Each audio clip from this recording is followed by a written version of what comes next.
ఉంటే అనర్గళంగా ఎన్ని గంటలు మాట్లాడుతామో మనకే తెలియదు. కాబట్టి మన సందర్భము అది కాదు. కాబట్టి ప్రియమైనటువంటి దేవుని పిల్లారా, సమాధానకర్త అయినటువంటి రక్షకుడైన యేసుక్రీస్తు ప్రభు వారు రక్షకుడుగా ఈ లోకానికి వచ్చాడు. యేసు అనగా రక్షకుడు అని అర్థము, క్రీస్తు అనగా అభిషక్తుడు అని అర్థము. దేవుని స్తోత్రం చెప్పడమ్మా.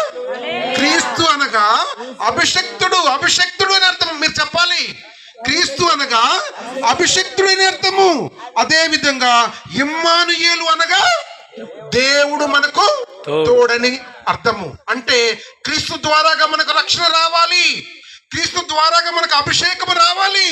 అప్పుడే క్రీస్తు మనకు తోడుగా ఉంటాడు. ఎప్పుడైతే క్రీస్తు మనకు తోడుగా ఉంటాడో సమాధానం మీ హృదయాల్లో ఉంటుంది.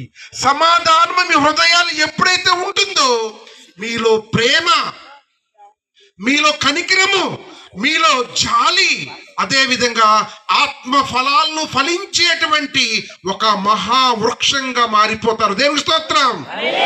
ఆత్మ ఫలాలను ఫలించే మహావృక్షం అది ఎవరు అనగా మీరే. కాబట్టి అలా మనం మారాలి అంటే రక్షకుడైన యేసుక్రీస్తు